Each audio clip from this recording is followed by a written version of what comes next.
why do they say I want to have every game for this system? Do you all collect to have every single title on a particular system because that system means a lot to you, or do you just get your favorite titles? Angel Knot. Salutations to the nations. What's good, Angel Knots? It's your boy Young Sinai. So today we're gonna be watching the video titled "Retro Games Almost Ruined My Life," and it is by Wrecked Wizard. All right, let's go ahead and check this out. What's going on, everybody? This is Wrecked, and welcome into another video. I know, 2 videos in 1 week, so we're definitely trying to make a comeback. What's going on, everybody? This is Wrecked, and welcome into another video. I know, 2 videos in 1 week, so we're definitely trying to make a comeback into this whole YouTuber thing. I like his setup in the background. It look dope. And, really take advantage of coming back from my long break. So today's video, I want to jump right into talking about where I currently am and my feelings about the retro gaming, or, it could just be game collecting scene or market or community, and where I'm kind of at with it and my thoughts on the whole thing, and where my collecting goals and my future plans for collecting are kind of headed. And it's changed a lot for me over the last couple of months. I know a lot of you have tuned into the channel and started watching me several years ago. Also, just a heads up, that's audio issues on his end, not on my end. I have had audio issues on my end on some videos, so I'm just making that perfectly clear. I saw it said that at the bottom of his video, so just a heads up. Ago when I would make my DK Oldies videos, where I would basically shit on DK Oldies for being really overpriced and a ripoff. And to me, that was like a whole thing for a minute, like especially with Retro Tech USA before he deleted his channel or whatever. But a lot of people came up off of that DK Oldies. Personally, that part of my viewpoint has not changed. I still think DK Oldies is a shitty company that rips people off. But this video is not about DK Oldies.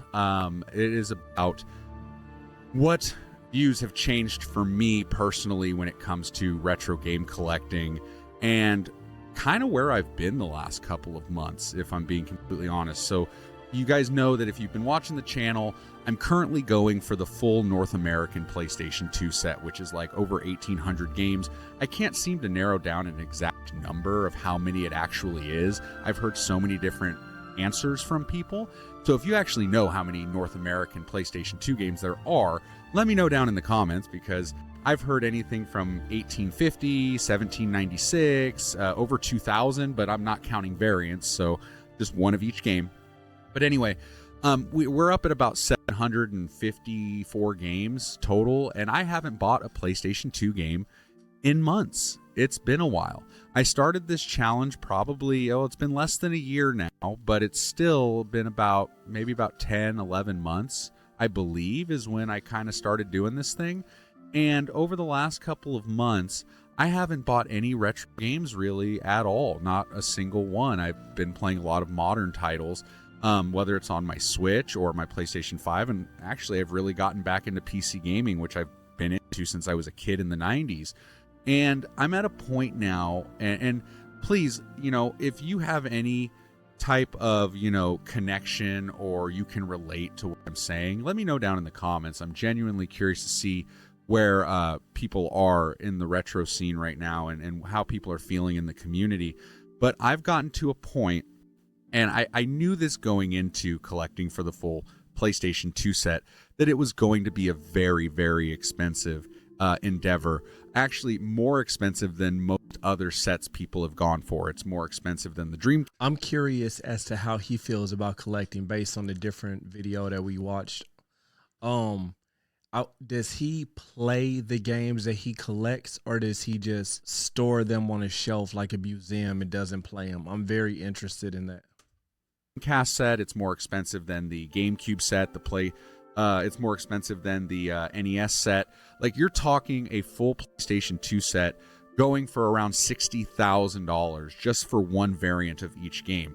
We're not talking like crazy rare, like, prototypes or, We're not talking rare console variants. Genuine question, and I'm not knocking this because your thing is your thing, right? But why do people collect like this? Why do they say, I want to have every game for this system? And this is a genuine question. This isn't knocking this gentleman. But me personally, and I'm not saying my way of collecting is better, but I just want to have the best collection of titles, right? Like I want to have, the dopest games to me. Like it's very subjective. Let me know, what are your thoughts? Do you all collect to have every single title on a particular system because that system means a lot to you, or do you just get your favorite titles? Let me know. Variants, like we're talking just strictly buying one of each game. Whereas, like, I know Retro Wolf. For those of you who don't watch his channel, you should. He's a fantastic creator. He sold his GameCube set for like 30 grand, I think, to Retro Rick. You have a Dreamcast set that goes for like 15 grand, the N64. You gotta really have some disposable income. This a big boy, big pocket game. I'm over here little pocket. I'm like, when I buy a Game Boy game and spend $30, I'm like, what have I done? They spending like 30 bands. Set, I want to say, is like 15 to 20 grand. So you're looking at a PlayStation 2 set that is $50,000 to $60,000 to be able to complete, and I'm only 754 games in, and I have roughly 1,100 or so to go. And so you're talking about another, I don't know, 30 grand it's going to cost me to get those 1,100 games, and I'm just kind of taking a breather. I'm kind of, as you should. You should absolutely take a breather. You should breathe for the rest of your life. You're good. You halfway there, you're good. You don't have to spend the 30 grand if you don't want to. stepping back, and I don't want to say I'm regretting the decision to do it, because I am having fun doing it, but my wallet's not having fun doing it. And I had to come to the realization that at the end of the day, this is just stuff, right? And most of these games, and most of when you're set collecting like this, most of the games that you're going to pick up are literally you're never going to play. Going to sit on your shelf, collect dust, and you're never going to play them. The whole point of set collecting is, and at least for me, and you can let me know how you feel about this. Let me know in the comments, when he says set collecting, is he talking about like collecting a set of games, or is he talking about like sets, like gangs? Is he game set collecting or gang set collecting? For me, it was to reinvigorate the hobby of collecting video games. And the reason being is, where I live in Northern California, collecting video games has gotten to be extremely expensive and very hard to do with the mass amount of competition that's in my area. Whether you're going to yard sales, flea markets, Facebook Marketplace ads, it's very hard to compete with the people that do this as a full-time job. And I'm not knocking anybody who does this full-time, that flips and resells. I have tons of friends who are resellers. I have friends that are store owners. Shout outs to him. This might be one of the first people I've heard on YouTube who are like, I don't have a problem with resellers and stuff. Like, I see so many people and they just hate resellers. Like, low key, I buy for a living, I buy and resell phones, and I also buy and resell diabetic supplies. I'm an entrepreneur. I work for myself doing those things. But the first thing that I ever resold was my Super Metroid SNES cartridge. You know what I mean? I sold it for $30 in 30 minutes on eBay. And then I sold video games because that's what I was interested in. So I don't do that right now because games are so high. It's like no profit margin. And then also I'd want to actually probably keep the game if I came across like a rare game. So I'm in a different mindset now. But shout outs to him, because usually people just crap on resellers. Like, dog, people just trying to feed their family. You know what I mean? It's the difference between a reseller and a scalper. friends that are YouTubers that buy, sell, and trade stuff, and I have bought several things from all of these people.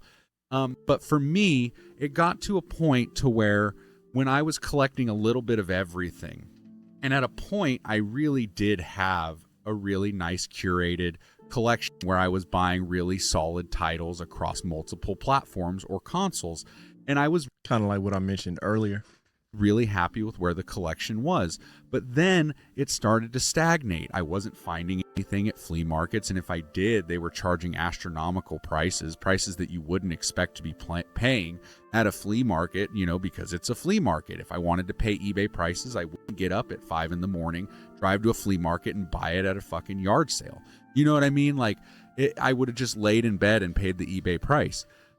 So I felt like the give and take there was just not there anymore, where it was just, well, this is what it says it goes for online. Well, it's like, okay, well, then I'll buy it online, or you can Yeah, Goodwill has that problem too. sell it online and get that much. But this is a flea market. And we're not talking like, I'm not trying to rip grandma off for a copy of Earthbound for $5. That's not what we're talking about. We're talking about, Yo, if your grandma got a copy of Earthbound, she a G. people selling copies of like God of War for the game, PlayStation 2 for $40 when it's a $10 game on eBay, right? And people can charge whatever they want. That's totally fine. I don't care. Like, it's your stuff, whatever. But for me personally, it made me not want to go out as much as I was. Like, I would make, collecting video games a family hobby, because my family does love video games. My kids, my wife, we love playing games together in the game room. We like watching cartoons and movies together. You can see right behind me, I have Little Nemo playing on VHS. And me and my kids love that kind of stuff. So a Saturday morning, we'd get up at 6, 7 in the morning. We'd drive down to the local flea market, which is like almost walking distance from my house. And we would go as a family. We would get some food and get some coffee, and we'd walk around with the kids, let them pick out some toys or whatever they wanted, and we'd make a day out of it. And it was a lot of fun. Let me know, do you got a flea market? Do you got a flea market around you? I don't have a flea market in my area anymore. I'm in St. Louis. There was a flea market. It was called Fryson's Flea Market, okay? Let me tell y'all a few stories about Fryson's. Then we'll get back to our regularly scheduled program. Okay, so Fryson's Flea Market. I used to go there in high school. This is BC. I got to throw it out there. I used to go there in high school, and that was the first time I saw where you can get like bootleg PlayStation. Was it PlayStation 2? It might have been PlayStation 2. It's like you could put in a boot disc and then lift up the flap and then put in the burnt copy. That was insane. And I'm not condoning this behavior. And then I remember I also had set up, I was making money at the flea market too, because I would set up a booth, a photo booth for people to take pictures. And I remember this is like when Nelly Pimp Juice was out. I had a Pimp Juice graphic, and you could get a picture of you next to some Pimp Juice. And then I would take all of the money and I would go spend it on chicken wings, because they had some good chicken wings there, man. And it got to a point to where it was more about that. Oh, my bad. But Fryson's Flea Market actually ended up shutting down because the feds shut them down. All of them bootleg stands, movies, games, all of them, they got locked up and they shut the place down. For me than actually finding anything good or any games, because it was just, I was having fun with my family, and I kind of went into it not expecting to really find anything at these flea markets anymore, at least not for a reasonable price. And a lot of people in my area are not willing to negotiate. And again, that's fine. You can do whatever you want with your stuff, just don't expect it to move. And I can attest to this, because there's been several times where you would go to the flea market and the same vendor is selling the same games that have been sitting out at that same flea market booth, and they're sun damaged and they've been sitting out there forever and they just won't sell, and they still will not lower the price. So I don't even argue. I just walk past the booth. I don't even deal with it. If I really want a game that bad, I just tend to go and hit up one of my friends that either own a store or one of my YouTuber friends or collectors and just be like, hey, do you have this game? Are you selling it? If all that fails, I just go to eBay or Mercari or whatever. Not a big deal. But I started the PlayStation 2 pursuit because I was getting bored of not finding anything, always expecting to find a good game all the time. Now, with set collecting, especially with the PlayStation 2 having such a mass library, I started finding things again because, believe it or not, I was excited to find the shitty shovelware and sports titles because they were going to help me complete my PlayStation 2 set. And so when I would go to these flea markets or yard sales, you would find the shitty sports games that nobody wants to buy. Nobody wants to buy NCAA 2003 for the PlayStation 2. I do, because I need it to complete the set. So the reason I kind of did that was because I wanted to find things and feel excited about like accomplishing something again and make collecting fun and really, spark my interest in the hobby again, because I just, again, wasn't finding anything anymore out in the wild, not in my area. And the thing is, I did some things I regret. I did some things I regret, and I'm basically being 100% transparent and honest with all of you. And if any of my friends watch this, or my buddies that own game stores, I got way too wrapped up in collecting PlayStation 2 games. Like, so much so that I literally had to sell some games. Like, I had to, well, it's a long story, but I basically had to put some games on layaway to take care of some other things that came up that were much more important. And I know as collectors, we end up selling things when family emergencies come up. And guys, everything's fine. Nobody's hurt. Nobody's dying. Nothing's wrong. Everything is good in the world now. And I've come away from this situation going, well, fuck. Why am I even doing this to begin with? Like, honestly, who the fuck am I trying to impress at this point? You know what I mean? I had this weird fucked up mentality of feeling like I wanted to fit in with a crowd of people that were like-minded like me. Because, after COVID or... Have you ever felt like this? I kind of had a video somewhat like this where it just talks about, am I a real geek? And there's a lot of gatekeeping in geek culture, right? Which is very ironic because most of us were gate kept out of being popular. And I kind of feel what he's saying, like he wanted to be in with the in crowd. You know what I'm saying? Like he wanted to have all these games to prove something to people.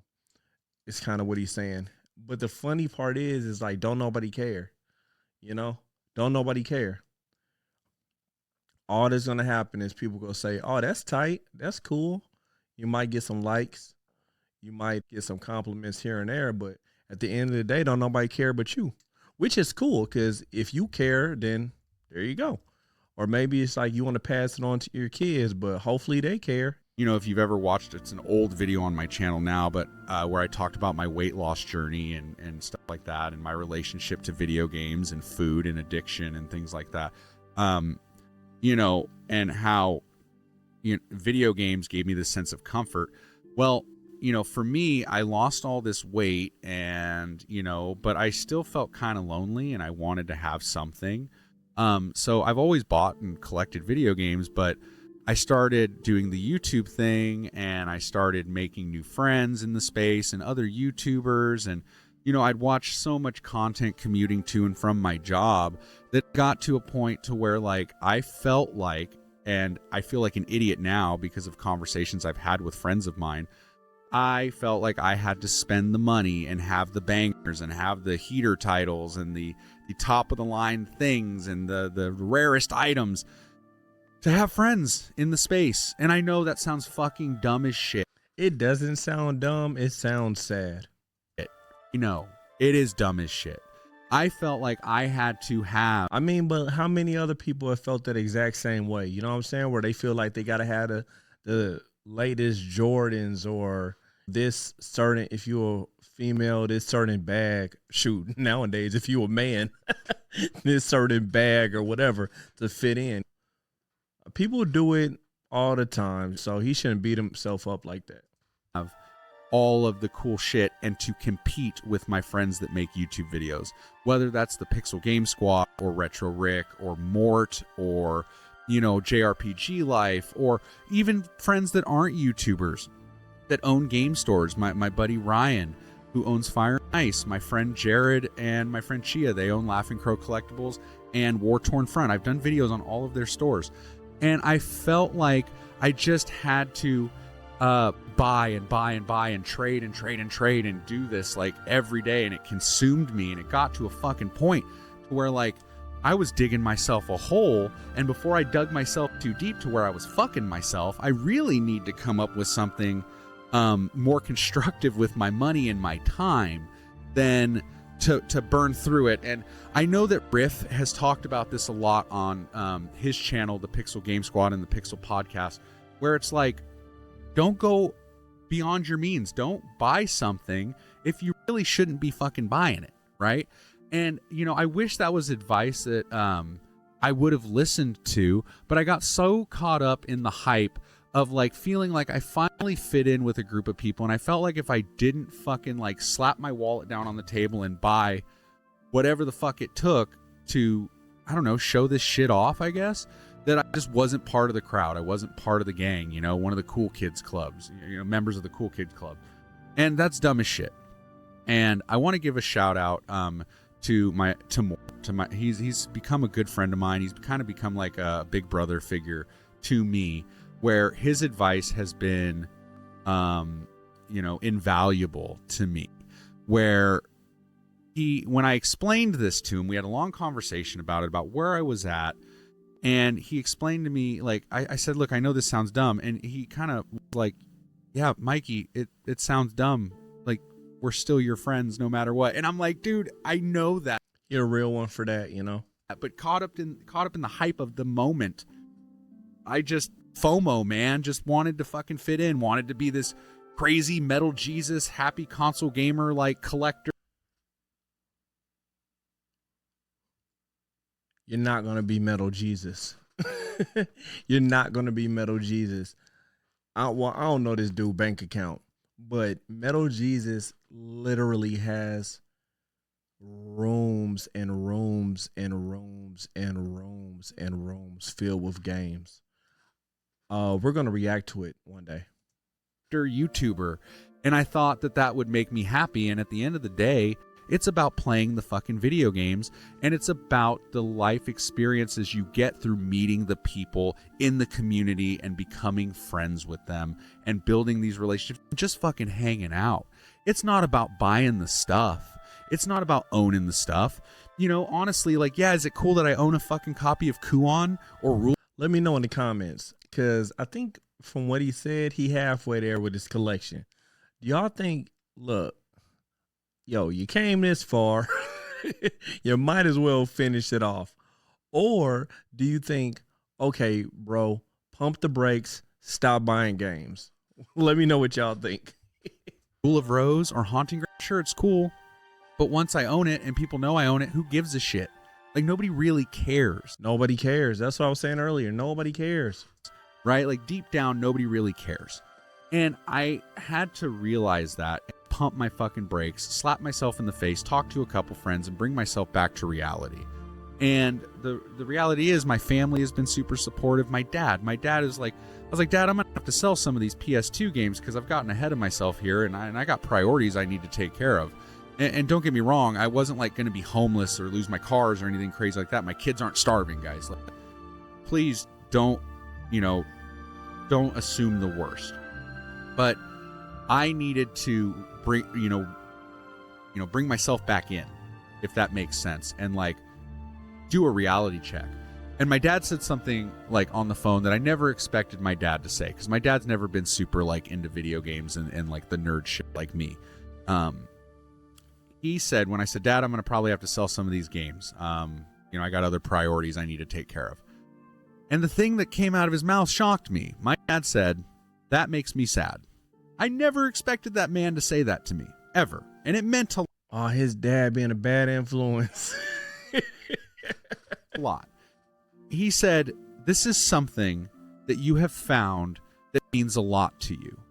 The YouTube thing, the friends that you've made, the collecting, This is something that has like given you purpose, like that made you feel like you had purpose, that was fun for you, that you enjoyed, that makes you smile, that you love. This is your passion, and that makes me happy as your dad. And to know that you're going to have to sell some of this stuff makes me sad. And I know you're doing the right thing, and this is what a man is supposed to do, to provide for his family, to do whatever it takes. And I truly believe that. That's why I work in construction, and I bust my ass, and I get up at 3 a.m, and I work 12-hour days. And, yeah, I do make decent money, but I also need to be smart and responsible. And this is the message I'm giving to you guys that I've seen other channels talk about, and there's a lot of fucking truth to it.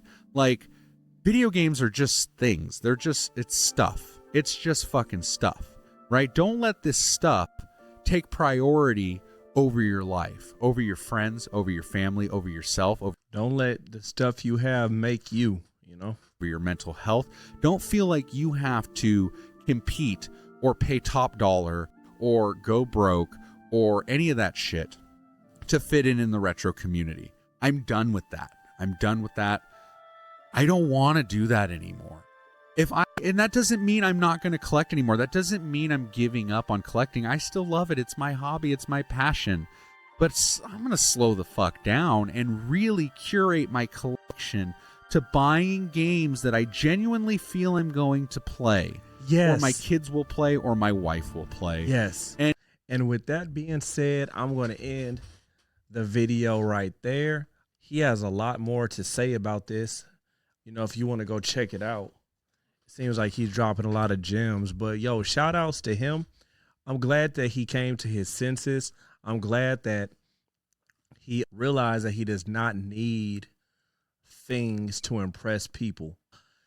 It's not about keeping up with the Joneses. It is about enjoying your hobby as if no one else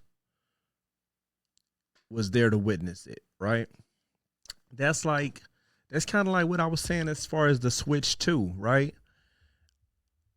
As a content creator, especially a small channel like mine, I look at things like there are certain waves that happen, right? Like Pal World, that was a wave. If I was making content at that point, I could have hopped on that wave and potentially grown the channel to who knows what.